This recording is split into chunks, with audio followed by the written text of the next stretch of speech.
Hey, Appalachian State College of Business Juniors. And yeah, especially those of you right in the middle of Principles of Marketing, this deep dive, it's pretty much built for you. We're going to try and unpack Chapter 16, Integrated Marketing Communications, IMC. Yeah, IMC, it's a big one. Right. So our mission, basically, is to cut through all the textbook stuff, pull out what really matters. The core ideas. Exactly. And connect it to things you actually see out there. Give you a shortcut to, well, really getting how companies push their products today. It's a wild landscape. Let's dig in. And look, this isn't just academic theory. For anyone heading into marketing, this is foundational. IMC is like the strategic blueprint for how companies connect. Right. It's really all about making sure every single message, every interaction someone has with a brand, it all tells one consistent story, this chapter. It really lays the groundwork for using communication as your sharpest tool. That idea of a consistent story, that feels like the absolute heart of it, doesn't it? It really is. So, okay, IMC. It's a strategic planning process. It's about coordinating all the promotional stuff and really kind of every way a customer bumps into the brand to get the most informational and persuasive bang for your buck. The main goal always is that consistent message, like whether you see an ad or you get an email or, I don't know, you call customer service. Yeah. It should all feel like it's coming from the same place, the same brand voice. And that consistency, it's never been more critical. I mean, we're kind of past the days where you just blast a TV ad out and hope for the best. Right. Less shotgun, more rifle. Exactly. Mass media ads, they're still around, sure, but they're less dominant, partly cost, partly because audiences are just everywhere, so fragmented. So instead, we see these more targeted tools, social media, mobile apps, really personalized direct mail even. Yeah. And what's really, really fascinating is how database marketing and all the analytics stuff has just supercharged this. Marketers can zero in on individuals with scary precision sometimes. Scary is right. It's not just shouting louder anymore. It's about knowing exactly who to talk to and how to talk to them. Companies like, say, Toyota, they've really nailed this with the Camry over the years, haven't they? Oh, absolutely. You see the ad focusing on reliability, you go to the dealership, you check the website. Right. That message, reliability, value, maybe style, just bang, bang, bang, consistent everywhere. Feels seamless. Totally seamless. But, this evolution brings a challenge, right? Yeah. A delicate balance. Technology gives us this incredible precision. But it also means marketers have, just mountains of data about all of us. Yeah. So the real trick is integrating and customizing all that communication effectively, which is great for sales, while also being super careful about protecting customer privacy. That tightrope walk, that's going to define marketing for a while, I think. Definitely. Okay, shifting gears just a tiny bit. Let's zoom out to the absolute basics. Communication itself. But Okay. I mean, at its simplest, communication is just sharing meaning, right? Very much. And in marketing, promotion is communication. So when a company tries to tell you something about their product, there's this whole process happening. It kicks off with the source, that's the company, maybe an influencer, whoever's sending the message. Right, the sender. Then they have to go through a coding process. In coding, basically turning their idea, their meaning, into symbols, like words in a slogan, a jingle, a specific visual. So if the idea is luxury, the code might be like silk, diamonds, slow motion shots, that kind of thing. Exactly. They encode luxury using those symbols. Then that coded message travels through a communications channel, could be a TV ad, an Instagram post, could be a salesperson talking right to you. Gotcha. Then, on your end, you, the receiver or the audience, you go through the decoding process. You take those symbols, the silk, the diamonds, and translate them back into an idea, hopefully. Hopefully. The idea you get matches what the source meant to send. But yeah, as we know, that doesn't always happen. No kidding. Sometimes you see an ad and you're just like, what were they even trying to say? Precisely. And that's often because of noise. Noise is basically anything that messes with the clarity, the accuracy of that communication. Okay. It could be literal noise, like static on a radio ad. But more often, it's subtle stuff. Maybe cultural differences make a symbol mean something totally different to you. Or honestly, just the sheer volume of other messages hitting you at the same time. That's huge noise today. It's less about weird symbols and more about just fighting for a millisecond of your attention in that infinite scroll. So much noise. Yeah. So if a message actually cuts through all that, how do marketers even know if it landed right, if it worked? Good question. That's where feedback comes in. Feedback is just the receiver's response. It makes communication circular, not just one way. Okay. Now, in a face-to-face sales pitch, feedback is immediate, right? Yeah. A nod, a question, confused frown. Yeah, you can see it. But with mass communication, like a big ad campaign, feedback is way slower, much harder to track directly back to the ad. Marketers have to look at things like sales figures going up or more website visits or maybe tracking brand awareness surveys over time. Gotcha. Indirect feedback. Pretty much. Yeah. And one last thing here, channel capacity. Yeah. It's just the limit on how much info a specific channel can realistically handle. Mm-hmm. I can't stuff a whole instruction manual into a 15-second TikTok. Yeah, definitely not. Makes sense. Okay, so bearing all that communication stuff in mind, what's the actual point of all this promotion? What are companies trying to do? Right. So at its core, promotion is about building and keeping up good relationships. Right. It's informing people, persuading them, trying to get them to see the company and its products in a positive light. Yeah. And here's where it gets really interesting. It has a whole range of goals beyond just, sell more stuff. Absolutely. A huge one, maybe the most basic, is just to create awareness. This is absolutely essential for new products, right? A new iPhone comes out, they got to shout about it. But it's also important for brands that have been around, maybe reminding people they exist, highlighting a new feature, or even just polishing their image. Then you've got stimulating demand. And this often splits into two types, right? Yeah, that's a good way to think about it. First, there's primary demand.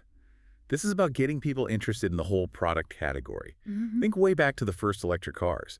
The goal wasn't buy our EV. It was, hey, EVs are cool. You should think about one. Ah, okay. Category level selling. Exactly.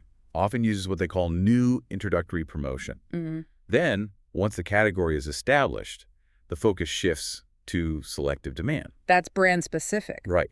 Now it's about building demand for your specific brand within that category. Yeah. This is where companies really point out their strengths, their benefits versus the competition. Why our EV is better than their EV. And that's where we see all the ads, the discounts, the free samples, coupons, contests, all that stuff. Yep, all those tactics are trying to drive that selective, brand-specific demand. Okay, what else? Another big one seems to be encourage product trial, getting someone to try it the first time. Huge. Getting that initial experience is often the biggest hurdle. So offering free samples, maybe a test drive for a car or like a limited free trial of software, it lowers the risk, makes it easy for you to just give it a shot. Makes sense. It's often that first step to loyalty. Totally. And building on that, sometimes the goal is to identify prospects. Promotions can be designed to get interested people to raise their hand, basically, like signing up on a website for more info or a demo. Those are your hot leads. Gotcha. And once you have customers, retaining loyal customers is massive. Way cheaper to keep them than find new ones. Everyone says that, yeah. That's true. Yeah. So things like frequent buyer programs or even just reinforcement advertising ads that basically say, hey, you bought our thing. Good choice. That's all about retention. It's not just about us and consumers either, is it? There's facilitate reseller support. Good point. Yeah, manufacturers need wholesalers and retailers to stock their stuff. So they use promotions, special offers, discounts, maybe help with advertising to encourage those middlemen to carry their products, making sure it's on the shelf when you go looking for it. Right. And then there's just straight up competition, right? Combat competitive promotional efforts. Oh, yeah, especially in crowded markets. Yeah. If your competitor launches a big campaign, you might need to run your own promotion just to kind of neutralize theirs, keep your customers from switching. Makes sense, like a defensive move. Exactly. And finally, reduce sales fluctuations. Think about seasonal products like winter coats. A company might have a big sale in, say, July to try and boost sales during the slow season, smooth things out. Okay, wow. That's a lot of different goals. As you, listening, see ads or promotions, think about that. What do you think they're trying to achieve? Which objective seems to be driving it? That's a great exercise. Put a good lens on things. Definitely. So with all those potential goals, how do marketers actually assemble the tools, the specific methods? This gets us to the promotion mix. Yeah, the toolbox. Traditionally, it's seen as having four main elements: advertising, personal selling, public relations, and sales promotion. Right. Let's tick through those quickly. Advertising.paid, non-personal communication, uses mass media, TV, radio, online banners, etc. Okay. The big pluses. It can reach huge audiences pretty cost-effectively per person. You can repeat the message a lot. Yeah. Good for building brand image. Bet. But the total cost can be enormous. Feedback is really slow and indirect. Hard to know if that specific ad led to a sale. And honestly, it's usually less persuasive than talking to someone directly. Limited exposure time, too. Think like McDonald's ads for free fries. Big, broad, classic advertising. Got it. Then number 2, personal selling. This is also paid, but it's personal, direct communication. A salesperson talking to a potential customer to inform and persuade. Like in B2B or for those big ticket items. Exactly. Business to business relies heavily on it. And for consumers, things like houses, cars, the big advantage is the impact. You get immediate feedback, you can tailor the pitch, answer questions right there, read their body language. The downside, much, much higher cost per person reached. And it's not just words, right? You mentioned body language. Oh, totally. Nonverbal communication is huge in personal selling. Right. There's kinesic communication, that's body language. Posture, gestures, eye contact. Okay. Proxemic communication, how you use space, leaning in, keeping a respectful distance. And even tactile communication touch, like a handshake. Think of a car salesperson pointing out tire treads, or someone at Best Buy showing you laptop features with using all this, often without thinking about it, to build trust. Fascinating. Okay, third element, public relations or PR. Right. This is broader. It's about building good relationships with all of an organization's stakeholders, customers, employees, investors, the general public. How do they do that? Through things like annual reports, sponsoring events, community outreach programs. A key part of PR is publicity. This is getting your company or product featured in the news media, like in a news story. But crucially, you don't pay directly for that placement. Ah, so it's earned media, not paid. Exactly. Like if CNN runs a positive story mentioning the Energizer Bunny campaign, that's publicity. And good PR is an ongoing effort, not just something you do when there's a crisis. Makes sense. And the last one, sales promotion. These are more direct incentives, things that offer extra value or an immediate reason to buy, like free samples, coupons, rebates, contests, sweepstakes, buy one, get one free deals. So the Quaker Oats ad with the coupon clip to it, or when a pharma rep leaves free samples for a doctor. Perfect examples. Right. Both are sales promotions. Now, this raises the big question, doesn't it? With these 4 tools, advertising, personal selling, PR, sales promotion, how on earth do marketers decide which ones to use and in what combination? Yeah, that seems like the $1,000,000 question. How do they figure out that mix? Can't just be random. Definitely not random. There are several really key factors that shape that decision. First off, you got to look at the company's own promotional resources, objectives, and policies. Meaning like the budget. Exactly. How much money do you have? That dictates a lot right away. A huge national TV campaign is off the table for most small businesses. And what are you trying to achieve? Your objective matters. If it's mass awareness fast, advertising, and maybe sales promotion. If it's educating a few key people about something complex, personal selling is probably your bet. Okay. Budget and goals. What else? The characteristics of the target market, super critical. How big is the market? If it's millions of people, you're leaning towards advertising.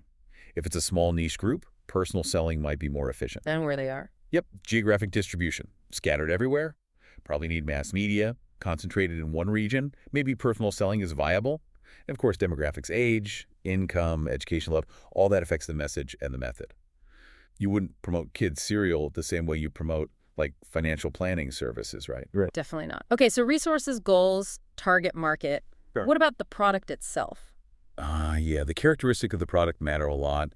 Generally, business products, they often rely more on personal selling, consumer goods, more often advertising, but there are tons of exceptions. Okay. Think about price, too. High-priced items where people feel more risk. They often want that reassurance from personal selling. Cheap convenience items, usually advertising. What about where it is in its life, like new versus old? Good one. Product lifecycle stage is key. Introduction phase needs heavy advertising, maybe sales promo, to build awareness. Growth and maturity. Consumer goods keep up the advertising. Business goods might shift more to personal selling and reminding people. Decline. Usually cut back promotion quite a bit. Makes sense. Also, how widely available is it? Intensity of market coverage. If it's intensive distribution available everywhere, you need advertising and sales promo. If it's exclusive distribution only in a few places, personal selling might be more important. And practicality, I guess, like costs and availability of promotional methods. Absolutely. A big national campaign costs a fortune overall. But if it reaches millions, that cost per person might actually be quite low.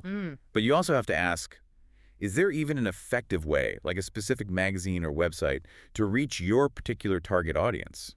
Sometimes the channel just isn't there. Okay. One more factor I think the book mentioned, push and pull. Right, push and pull channel policies. This is about how you move the product through the distribution chain. With a push policy, the producer, like the manufacturer, promotes heavily to the next level, down maybe wholesalers or retailers. They're trying to push the product onto the shelves, think special discounts for retailers if they order a lot. Okay, pushing it down the chain. Then there's pull policy. Here, the company markets directly to us, the end consumers. They create demand from us, so we go looking for the product and basically pull it through the channel. Like seeing an ad for a new soda that makes you want to try it, so you ask for it at the store. Creating consumer demand to pull it through. Exactly. And it's really important to remember, these aren't either. Lots of companies use a mix of both push and pull strategies at the same time. Gotcha. Okay, shifting slightly again. Let's talk about something that isn't formally in the mix but is hugely powerful. Word of mouth communication. Ooh. Oh, massively powerful. Yeah. Yeah, this is just people talking to people, right? Informal chats between customers about products, brands. And we all know how much weight we give recommendations from friends or family, right? It's often way more convincing than an ad. Totally. That's why companies sometimes try to identify opinion leaders, people whose views others respect, hoping they'll spread good buzz. And now, with the internet, it's exploded, hasn't it? Electronic word of mouth, EWAM. Exploded is the right word. Social media, review sites, blogs, forums. People are constantly sharing opinions online. It's a massive force that marketers have to pay attention to. Which has led to specific strategies trying to harness it, like buzz marketing. Exactly. Buzz marketing is about trying to create excitement, get people talking, often through some kind of creative, maybe slightly edgy event or message. Remember when Zynga glued fake money to sidewalks for that Mafia Wars game? Yeah. Or didn't some cartoon promotion cause a bomb scare in Boston? It did. The Aqua Teen Hunger Force LED signs. Shows you got to be careful with buzz marketing. It can backfire. Definitely. And then there's viral marketing. Right. This is about creating a message, often a video or something online that's so compelling or funny or shareable that consumers spread it themselves. Like wildfire. Think of those Dove Real Beauty videos or maybe some of those crazy Super Bowl ads that everyone emails around. Yeah, when something just takes off. Exactly. The upside of good WOM, electronic or not, is huge. It's got built-in credibility.